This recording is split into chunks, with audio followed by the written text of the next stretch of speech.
साधन राज्य में दो ही ऐसे हैं जो बिना भाव के आपका परम कल्याण कर देंगे। एक तो भगवान नाम महाराज और दूसरे संत महाराज। तुम्हारा भाव बने न बने, उनकी बात मान लो, उनके घेरे में बने रहो। दो ही ऐसे हैं जो बिना भाव के भी तुम्हें परम पद दे देंगे। एक तो नाम महाराज, भगवान का नाम, और दूसरा संत महाराज। संत कृपा करें तो घोर पापी को भी महात्मा बना दे, और बना दिया। बहुत से ऐसे प्रसंग हैं। सच्चे संत मिल जाएं जो भगवान में रमण करते हैं, तो जैसे लोहा का भाव हो या ना हो, पारस मणि छू जाए तो सोना बन ही जाएगा। ऐसे हमारे भाव हो या ना हो, संत मिल जाएं तो हमारे अंदर के दुर्गुणों का नाश हो ही जाएगा और हम स्वर्ण की भांति चमकने लगेंगे, सद्गुण संपन्न हो जाएंगे। तो सच्चे संत कैसे मिले, क्या करें जिससे हमें सच्चे संत मिले और उनसे हमारा कल्याण हो? तो देखो, सच्चे संतों की जमात नहीं होती, सच्चे संतों की जमात नहीं होती, तथापि आपकी प्रबल श्रद्धा और उत्कंठा हो कि मुझे सच्चे संत मिले, तो भगवान आप पर कृपा करें पहले, फिर आपको सच्चे संत मिलेंगे। संतों का संग ऐसे नहीं है। जब आपकी प्रबल श्रद्धा और चाह हुई या प्रबल पुण्य पल एकत्रित हुआ तो भगवान की कृपा हुई और फिर तुम्हें साधु समागम मिला। सच्चे संत भगवान की कृपा से मिलते हैं। संत मिलन की तीव्र आकांक्षा करो, भगवान से पुकारो कि आप सच्चे संत का हमें संग दे दो। संत मिलन के लिए भगवान से प्रार्थना करो, आराधना करो। जब भगवत कृपा हो जाएगी, या तुम्हें वहां पहुंचा दिया जाएगा या वो संत तुम्हारे पास स्वयं आ जाएंगे और तुम्हारा परम कल्याण हो जाएगा। संत मिलन का मतलब है परम कल्याण हो जाना। अब निश्चित भगवत प्राप्ति हो जाएगी, क्योंकि अब मुझ भाव भरोस हनुमंता, बिनु हरि कृपा मिले नहीं संता, जो प्रभु मोहि अनुग्रह कीन्हा, तो तुम आज दरस दीना। अब निश्चित भगवत प्राप्ति होनी है, क्योंकि संत समागम मिल गया। सच्चे महात्मा का दर्शन, स्पर्श, श्रवण, उनके समीप कुछ क्षण निवास करना, बैठना, उनका एकांत में स्मरण करना, अमोघस्य निश्चित भगवत प्राप्ति करा देगा। संत दर्शन, संत संभाषण, संत सहवास, संत स्मरण एकांत में निश्चित भगवत प्राप्ति करा देगा। ना पहचानने पर भी केवल दर्शन के फल स्वरूप से मनुष्य के सारे पाप नष्ट हो जाते हैं। संत दरस जिम पातक टरई। आप जानते नहीं सच्चे महापुरुष, लेकिन देख लिया तो उनके देखने मात्र से आपके पाप नष्ट हो जाएंगे, अज्ञान का नाश हो जाएगा और भगवत प्राप्ति का राह, जो भगवत प्राप्ति का मार्ग है, वो पुष्ट होने लगेगा अनजाने में। और कहीं जानकर श्रद्धा पूर्वक तब तो क्या कहना है। तो आप बताइए, क्या संत दर्शन का फल है पाप नष्ट हो जाना? संत दर्शन का फल है संत बन जाना। सही माने में संत दर्शन का फल है संत बन जाना। बाहर से भले संत न बने, लेकिन अंदर से वो संत बन जाता है। अनजाने में यदि किसी को संत समागम मिल जाए तो संत के प्रभाव से उसके पाप नष्ट हो जाएंगे, अवगुण नष्ट हो जाएंगे और उनमें संतों के गुण प्रकाशित हो जाएंगे। संतों के गुण प्रकाशित हो जाएंगे। संत के अंदर जो भागवतिक परमाणु होते हैं, वो दर्शन करने वाले, स्पर्श करने वाले, संभाषण करने वाले, जो संत से बातचीत कर ले तो उसके भजन का उस दिन का छठा हिस्सा उसे मिल जाता है, बातचीत करने वाले को। ये हमने सिद्ध महापुरुष से सुना है कि अगर संत तुमसे बातचीत कर ले तो उस दिन का, एक दिन का भजन का छठा हिस्सा तुम्हें प्राप्त हो जाएगा। तो संत के अंदर जो भागवतिक परमाणु होते हैं, वो उस काम करते हैं। उस सामने वाले को देखा, बातचीत की, स्पर्श किया, या पास बैठा, या प्रसाद कुछ, उससे उसके अंदर के परमाणु बदल जाते हैं और वो आगे चलकर संत ही बन जाएगा। भेष भले न रखे, उसकी स्थिति साधुतामयी होगी, उसका स्वभाव संतमय होगा। लोग कहते हैं कि संतों की चरण धूल सिर पर लगाओ। ये क्या है? इसका क्या महात्मा है? संत की चरण धूल सिर चढ़ाने की तो बात रही दूर, यदि उनके चरणों का चिंतन कर लो तो तुम्हारा कल्याण हो जाएगा। फिर उनके चरणों के स्पर्श की हुई यदि धूलि माथे पे चढ़ गई तो तुम्हारा प्रारब्ध बदल जाएगा, भाग्य बदल जाएगा, अंतःकरण शुद्ध हो जाएगा और निश्चित तुम भगवत प्राप्ति के अधिकारी बन जाओगे यदि संत चरण धूलि सर पर धारण करोगे।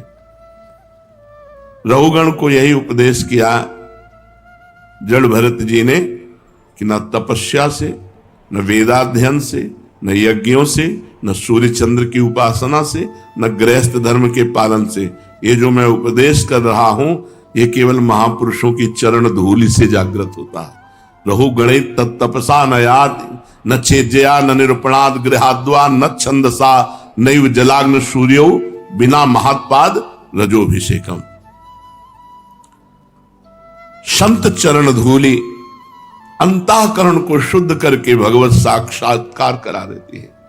और फिर श्री जी की चरण धूलि जो रज शिव सनकादि के आचत सो रज शीश चढ़ाओ, इसीलिए कहते हैं वृंदावन की रज माथे पे लगाओ, पूरे शरीर पे अभिषेक करो, लोटो इस रज में, तुम्हारे भाग्य बदल जाएंगे, तुम्हारा मंगल हो जाएगा। संतों की वाणी की बड़ी महिमा है, इसका क्या प्रभाव है? संत वाणी सीधा परिवर्तन करती है, सीधा सुना और परिवर्तन होने लगा। देखा बाद में, मिले बाद में, वर्षों पहले गलत आदतें छूट गई, गंदी बातें छूट गई, आप में अच्छी बातें आ गई, बाद में संत से मिले। वाणी का सीधा स्पर्श हृदय में और परिवर्तन, यह संत वाणी का प्रभाव है। जो जितना पहुंचा हुआ उतनी जोर की वाणी काम करेगी, सुनते ही हमारा हृदय परिवर्तित हो जाएगा। अगर कहीं हम उनको देख सकें, सामने बैठकर उपदेश सुन सकें और उसका मनन कर सके तो कहना ही है क्या है। लेकिन केवल अगर हमने सुन भी लिया है तो उसका फल होगा दुर्गुणों का नाश और सद्गुणों का प्रकाश। संत वाणी अमोघ है। आज तक किसी का भी कल्याण हुआ है तो संत वाणी से हुआ है। मत कीरति गति भूति भलाई, जब जेहि जतन जहां जेहि पाई, सो जानो सत्संग प्रभाऊ, लोकहु वेद न आनो पाऊ। अगर किसी की मति गति कीरति सब विशुद्ध हुई है तो संत वाणी से हुई है। सत्संग क्या है? जिन भोगों से हमारा अंतःकरण मलिन हुआ, दुष्ट विचार हमारे हृदय में आते थे, उससे हमारा अंतःकरण मलिन हुआ। सत्संग की पहचान है कि तुम्हारा मलिन करने वाला अंतःकरण के जो भोग हैं और जो दुष्ट विचार हैं उनका नाश हो जाए तो आपका सत्संग हुआ, नहीं तो बत्संग है। सत्संग नहीं हुआ वो बत्संग है, वो केवल बातें हैं। जिस वाणी के श्रवण से अंतःकरण मलिन करने वाले जो विषय भोग हैं, गंदे भोग हैं, उनका त्याग हो जाए, दुष्ट विचारों का त्याग हो जाए तो जानो सत्संग हुआ है। अगर ये नहीं तो फिर सत्संग नहीं हुआ। विषय और भगवान, एक तरफ भगवान एक तरफ विषय। माया का प्रभाव, भगवान का विस्मरण, विषय का स्मरण। सत्संग का प्रभाव, विषयों का विस्मरण और भगवान का स्मरण। हमारा प्रभु के साथ सत संबंध है, उसी में स्थित हो जाना सत्संग है। मैं भगवान का, भगवान मेरे। सत्संग का फल क्या है? अंतःकरण को बिगाड़ने वाले भोगों का त्याग, दुष्ट विचारों का त्याग और भगवान से अपनापन हो जाना। मैं भगवान का, भगवान मेरे। सत्संग का स्वरूप क्या है? इसके दो स्वरूप हैं। एक जो अंतःकरण की शुद्धि में कारण बनकर मोक्ष की प्राप्ति में साधन रूप होता है, ये उपदेश से होता है। एक सत्संग हुआ, उपदेश दे दिया, अब उसको अपने आचरण में उतारो और उतार कर भगवत प्राप्ति करो। और एक होता है संत संग, वो हुआ सत्संग उपदेश का। अब एक होता है संत संग, जैसे बच्चा मां के पास रहता है, उसको उपदेश से मतलब नहीं है, वो केवल मां को देखता है, मां के पवाए पाता है, मां के सुलाए सोता है, मां के जगाए जगता है। मां की तरह किसी संत के भरोसे आश्रय में जो पल रहे हैं, इनको किसी साधन पक्ष को लेकर के मोक्ष पदवी नहीं है, ये संग के प्रभाव से वहां पहुंच जाएंगे। दो प्रकार का सत्संग, एक वाणी के द्वारा उपदेश दे करके अंतःकरण को शुद्ध बनाकर मोक्ष पदवी प्रदान करना, और एक समीपता, आठों पहर वो संत की आज्ञा में उनके समीप, उनके बच्चे की तरह, उनको साधना से कोई मतलब नहीं, उनको जो आज्ञा हुई बस वही कर रहे हैं, उनके समीप हैं। ये साधन पक्ष के नहीं, ये शरणागत पक्ष के हैं। ये स्वाभाविक भगवत प्राप्ति हो जाएगी, जैसे पिता की संपत्ति पर पुत्र का अधिकार, ऐसे स्वाभाविक हो जाता है। दूसरे की विशेष महिमा है, इनमें पहले की अपेक्षा दूसरे की विशेष महिमा है। उपदेश सुनकर और उसके अनुसार चलकर मोक्ष पदवी प्राप्त करना, और अपने को सर्वतोभावेन किसी संत के हाथ बेच देना, अधीन हो जाना। तो कह रहे पहले की अपेक्षा दूसरा विशेष है, किसी संत के अधीन हो जाना, ये बहुत बड़ी बात है। सत्संग अगर ना मिले तो क्या करें? बड़े सौभाग्यशाली हैं जिनको सत्संग मिलता है। सुतदारा धन लक्ष्मी पापियों के घर होए, संत समागम हरि कथा तुलसी दुर्लभ। ये साधारण बात नहीं जो बैठ करके आप भगवत चर्चा सुनते हैं, ये बड़े अहोभाग्य, भगवान की बड़ी कृपा की रोज हमें भगवत चर्चा कथन श्रवण का सौभाग्य मिलता है। यदि सत्संग ना मिले तो क्या करें? बड़ा संभव समस्या आ गई। अब भगवान नाम के बिना जीवन अधूरा है, भजन ही है, और भजन न हो संग बिनु, और भजन बिना नहीं प्रेम, भजन बिना प्रेम नहीं, और साधु संग के बिना भजन नहीं। तो ग्रंथों का आश्रय ले। दूसरा उपाय है, जैसे हम भागवत पढ़ रहे तो व्यास देव जी, सुखदेव जी, इनका संग कर रहे हैं। हम गीता जी पढ़ रहे तो भगवान का संग कर रहे हैं। हम कोई वाणी पढ़ रहे हैं संत की तो उन संत का संग कर रहे हैं, ग्रंथों का सहारा लें। वैसे तो प्रगट बात है, लेकिन जिनको प्रगट में संत संग ना मिले तो फिर ग्रंथों का सहारा लें। खूब ध्यान पूर्वक ग्रंथों को पढ़ें, उसके अनुसार चलें। अगर कोई ग्रंथ के उपदेश से या संत के उपदेश से नाम का ही जप करने लगे और नाम का ही ध्यान करने लगे, फिर आगे चलकर उसको किसी की जरूरत नहीं। वो नाम ही उसको सही रास्ता बताता जाएगा, नाम ही उसके गलत आचरण मिटाता जाएगा, और नाम ही भगवत प्राप्ति करा देगा। नाम में रुचि होने तक जरूरी है शास्त्र और संत। जिसकी नाम में रुचि का मतलब होता है अब जी नहीं सकता बिना नाम के, अब उसके लिए कोई जरूरत नहीं, कोई मिले या ना मिले, क्योंकि जो संत संग का फल है वो उसे मिल गया। सब साधन कर यह फल सुंदर, प्रभुपद पंकज प्रीति निरंतर। निरंतर भगवान में स्थिति है चिंतन के द्वारा, तो अब वो खुद महापुरुष हो गया है। अब उसे किसी मार्गदर्शक की आवश्यकता नहीं, क्योंकि नाम भगवान विराजमान है उसके हृदय में। कुसंग क्या है?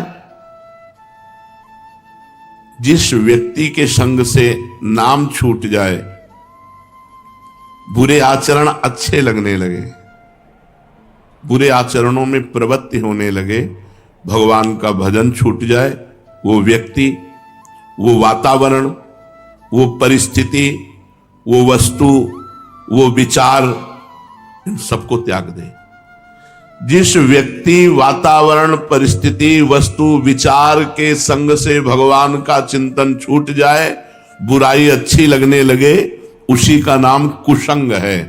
जाके संग कुमति मति उपजय, करत भजन में भंग, तजोरे मन हरि विमुखन को संग। दो बातें बताई, कुमति मति उपजे, बुरे भाव, और भजन का भंग हो जाना। जो अभंग भजन चाहिए निरंतर, वो रुक जाना।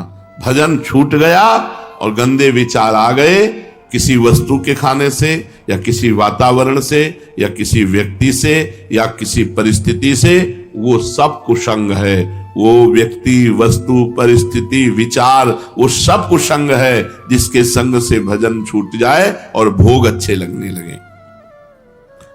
भगवान की ओर से चित्त वृत्ति हटे जिसके संग से, भोग विषयों में रुचि बढ़े जिसके संग से, वो कुसंग है। यही पहचान है कुसंग की पहचान है।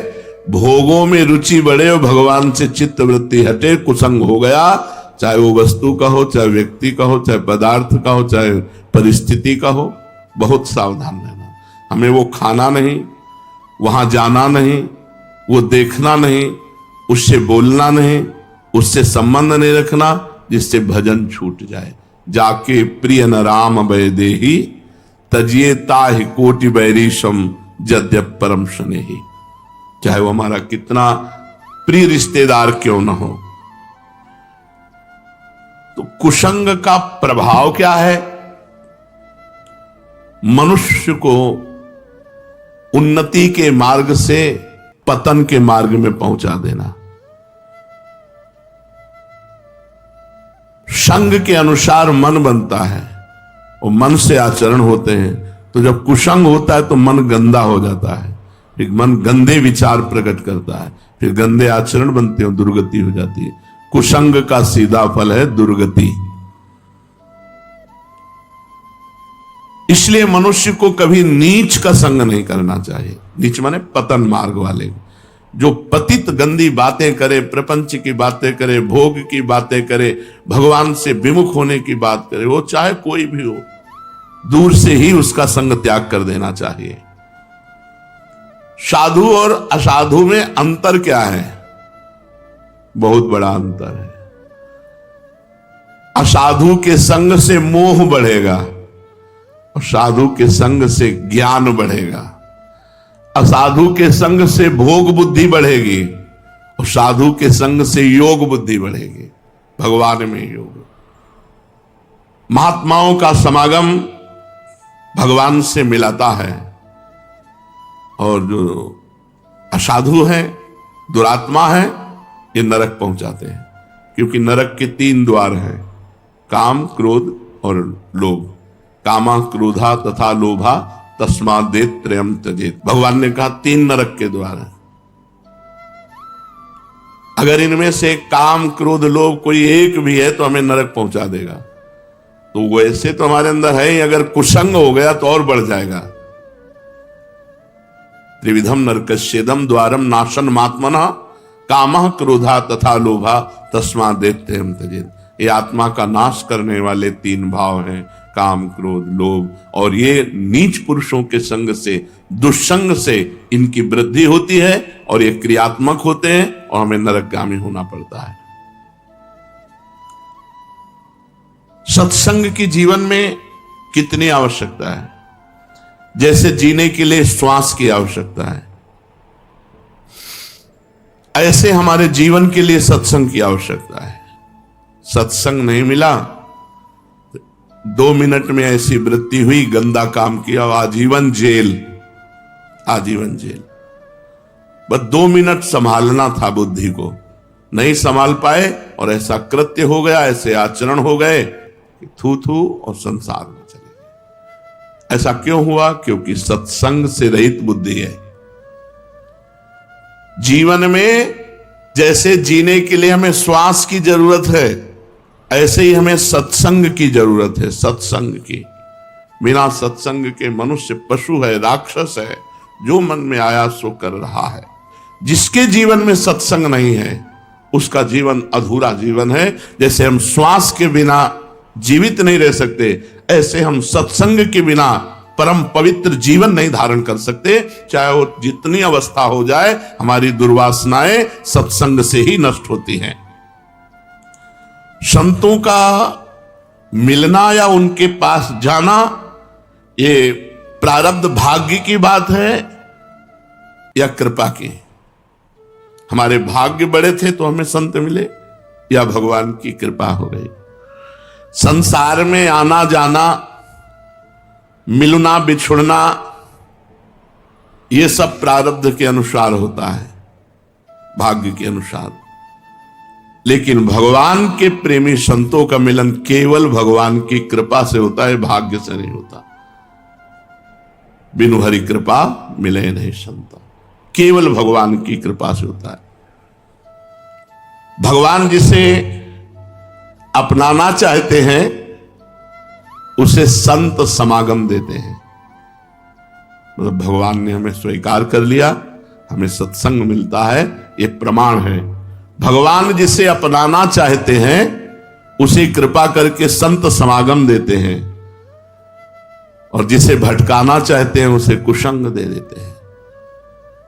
बड़ा दुर्भाग्य जिनको संत संग नहीं मिला, कुसंग में भटक रहे।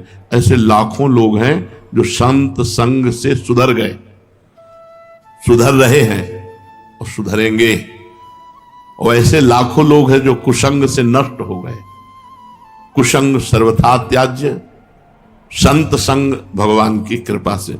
कभी कभी वेशधारी से भी कुसंग हो जाता है, अगर वो सच्चा संत ना हुआ तो बहुत गड़बड़ हो जाता है। हमें लगता है संत है, तो जब हम देखते हैं तो काम क्रोध लोभ के गुलाम वेश संत का, वो मान मर्यादा सब भंग हो जाती है। जब भगवान द्रवित होते हैं, भगवान कृपा करते हैं, तब सच्चे संत का संग प्राप्त होता है। जिनके दर्शन से, जिनके पास रहने से, जिनकी वाणी सुनने से, जिनकी बात मानने से संसार फीका लगने लगे और भगवान में रुचि हो जाए, उसे संत कहते हैं। जिनका दर्शन करने से, जिनके संभाषण से, जिनकी बात मानने से हमारा संसार का राग कम होने लगे और भगवान में रुचि बढ़ने लगे, हमारा भगवत भाव बढ़ने लगे, दैवी संपदा बढ़ने लगे, वही संत है। ये पहचान है। उसके संत से संसार का जो राग है वो संत संग से निश्चित कम होगा और भगवान का भजन बढ़ेगा, तब फिर पूर्ण रूप से संसार का राग नष्ट हो जाएगा। वास्तविक महात्मा कैसा होता है? कोई ऐसा नहीं कह सकता महात्मा ऐसा होता है, पर इतना जरूर हम कह सकते हैं कि जिससे कभी किसी का अकल्याण न हो, कारज की हानि न हो, यही सन हठ करी हो पहचानी, साधु ते होए न कारज हानि। जिससे कभी कार्य की हानि नहीं हो सकती, जो कभी परमार्थ विरोधी नहीं हो सकता, जिसके मिलने से निश्चित कल्याण है, वो महात्मा है। जो त्रिगुणातीत विकारों से परे है वो महात्मा है। जो द्वंद्वातीत है वो महात्मा है। जो चराचर जगत में अपने भगवान को देखता है वो महात्मा है। जो नित्य आत्मा में स्थित है वो महात्मा है। जिसके दर्शन, स्पर्श, संभाषण से अमृत पद की प्राप्ति हो जाए वो महात्मा है। अगर हम संत महापुरुषों की पहचान करना चाहें तो किन लक्षणों से पहचानें? कोई पहचान नहीं। बाहरी बहुत से ऐसे आचरण संतों के होते हैं जिनसे आप ये मानना भी नहीं चाहेंगे कि ये संत हैं और बहुत उच्च कोटि के संत हैं। ऐसे संतों की बाहरी लक्षण देखें जिनसे आप पहचान नहीं सकते। हमारी बुद्धि का मापदंड प्रकृतिजन्य है, हमारी बुद्धि प्राकृतिक है। वो त्रिगुणातीत अप्राकृत महापुरुषों की पहचान कैसे कर सकती है? जैसे कबाड़ के तौलने वाले से सोना चांदी नहीं तोला जाता, उसका अलग तराजू होता है। ऐसे एक कबाड़ी बुद्धि महात्माओं को कैसे तौल सकती है कि कौन महापुरुष है कौन कुपुरुष है। पर इतना जरूर हम कहते हैं कि सच्चे महापुरुष का यदि अनजाने में भी संग हो जाए तो निश्चित उसे भगवत प्राप्ति होगी।